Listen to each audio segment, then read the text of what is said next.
જય વસરાજ, જય ગુરુદેવ, જય અભયમાં, જય મચ્છુમાં. અમે આવી ગયા છીએ તમારા માટે નવી રસોઈ લઈને. એટલે કે આજે આપણે બનાવવાની છે ગિરનારી ખીચડી, એટલે કે કાઠિયાવાડી સ્વાદમાં ગિરનારી ખીચડી બનાવવાની છે. તો જરૂરથી જોઈ લેજો. ઢાબા સ્ટાઇલની આપણે બનાવશું ખીચડી અને બહુ મસ્ત અને સરસ મજાની થાય છે. બધાને ખીચડી ન ભાવે, પણ આપણે આ રેસીપી તમે જરૂરથી જોજો ને આ રીતે ખીચડી એકવાર જરૂરથી બનાવજો. બહુ મસ્ત અને સરસ બનશે. તો હાલો કરીએ સ્ટાર્ટ ખીચડીનો.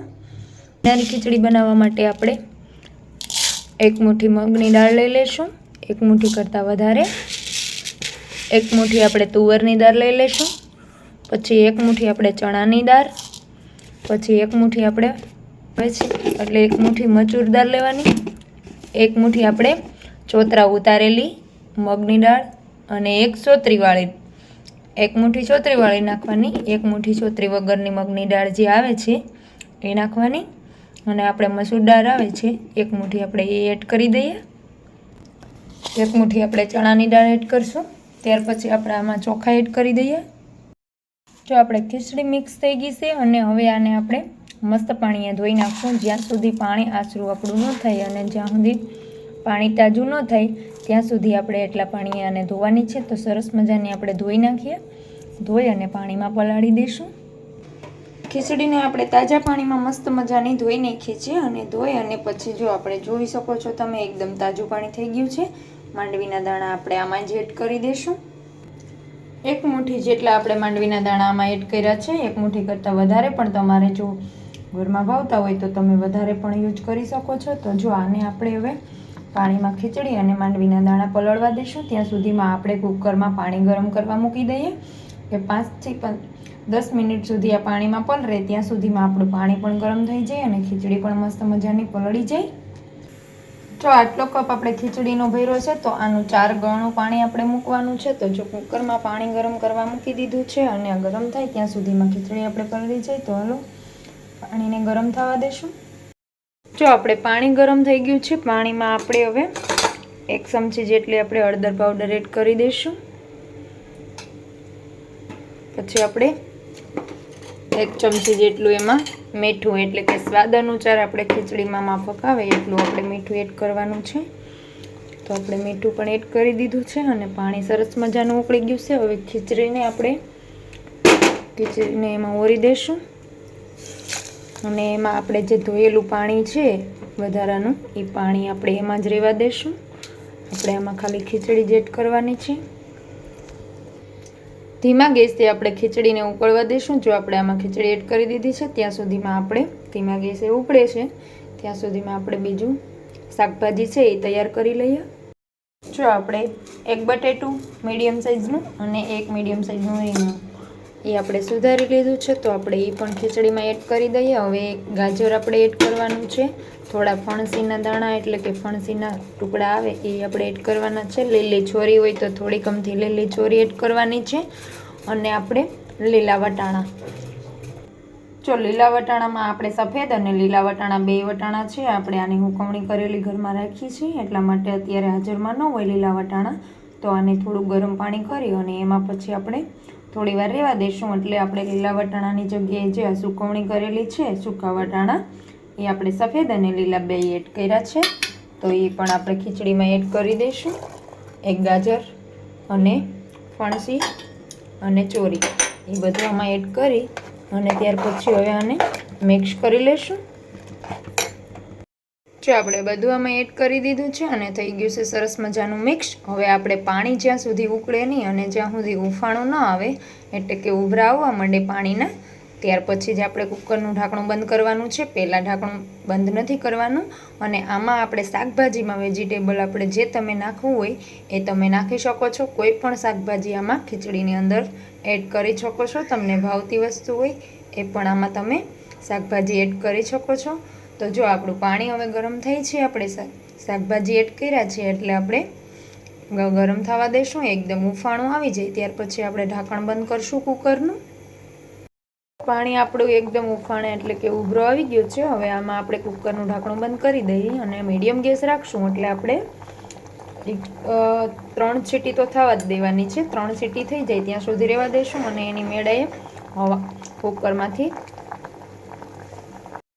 જો આપણે કુકરને બંધ કરી દીધું છે અને આપણે 3 સીટી થાય ત્યાં સુધી રહેવા દઈશું અને આપણે મીડિયમ જ ગેસ રાખવાનો છે અને આપણે ઢીલી ખીચડી રહે એટલું આપણે આમાં પાણી એડ કર્યું છે કે આપણે ગિરનારી ખીચડી ઢીલી હોય તો વધારે સારું અને બધાને ભાવે તે બહુ જ સરસ થાય ઢીલી ખીચડી હોય તો હાલો આમાં છીટી થાય ત્યાં સુધીમાં આપણે ખીચડીનો વઘાર કરવા માટેનું બધી વસ્તુ તૈયાર કરી લઈએ મિત્રો આપણે ખીચડીમાં સીટી થાય ત્યાં સુધીમાં આપણે એમાં વઘાર કરી લઈએ એમાં જો આપણે 1 ચમચી આમાં ઘીની એડ કરી છે અને ઘીમાં જે તમારે વઘાર કરવો હોય તો તમે ઘીમાં જ કરી શકો છો અથવા બટરમાં કરવો હોય તો બટરમાં અને ઘી કે બટર ન ભાવે તો તમે તેલમાં પણ કરી શકો છો આપણે ઘી અને તેલને મિક્સ કરશું તો આપણે બે યુઝ કરશું થોડું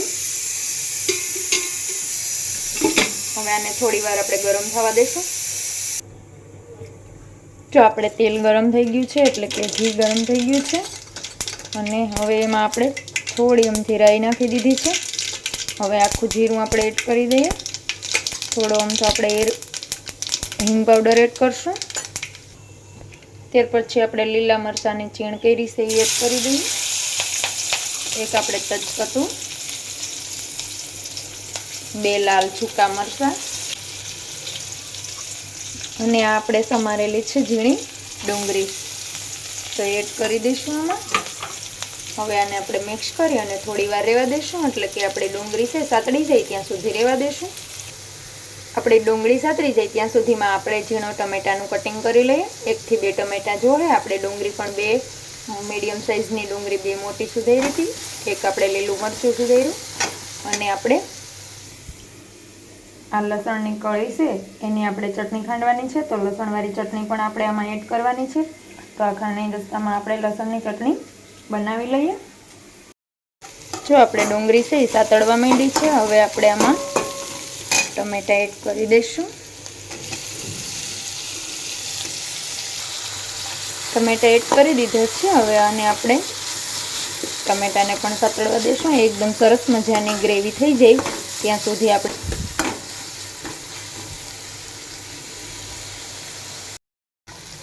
જો આપણે એકદમ સરસ મજાની ગ્રેવી છે એ ચાતળી ગઈ છે અને સરસ થઈ ગઈ છે હવે આપણે આ લસણવાળી ચટણી જે ખાંડેલી છે એ આમાં આપણે એડ કરી દઈશું અને સરસ આપણે મિક્સ થઈ જાય એ રીતે આપણે મિક્સ કરવાની છે જો આપણે લસણવાળી ચટણી છે એ આમાં આપણે એડ કરી દીધી છે અને સરસ મજાની મિક્સ પણ થઈ ગઈ છે 1 ચમચી આપણે ગરમ મસાલો નાખશું નાની ચમચી લેવાની છે 1 ચમચી આપણે ધાણા જીરું પાવડર પછી 1 ચમચી આપણે હળદર પાવડર ખીચડીમાં આપણે હળદર પાવડર એડ કરેલ જ છે એટલે આપણે અત્યારે ગ્રેવી પૂરતો જ લેવાનો છે અને તીખું ખાતા હોય એ પ્રમાણે આપણે લસણવાળી ચટણી એડ કરી છે લીલું મરચું છે એટલે આપણે લાલ મરચું પણ મીડિયમ જ રાખશું સેજમથી આપણે 2 દાણા ખાંડના એડ કરી દઈશું જેથી કરી ખાટું મીઠું સ્વાદ આવે તો બધાને ગિરનારી ખીચડી ભાવે આપણે ગ્રેવી પૂરતું મીઠું એડ કરવાનું છે ખીચડીમાં આપણે એડ કરેલ જ છે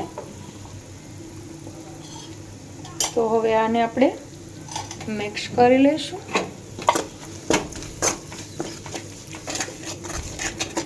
જો સરસ મજાનું મિક્સ થઈ ગયું છે થોડું અમથું આમાં આપણે પાણી એડ કરવાનું છે જેથી કરી આમાં રસો થઈ જાય એટલે કે આપણે ખીચડીમાં મિક્સ કરવામાં સહેલાઈથી સરસ મિક્સ થઈ શકે જો તમે જોઈ શકો છો આપણે અડધી વાટકી જેટલું જ પાણી એડ કરવાનું છે હવે આને આપણે ઉકળવા દઈશું થોડી વાર ઉકળી જાય ત્યાર પછી આપણે ખીચડીમાં એડ કરવાનું છે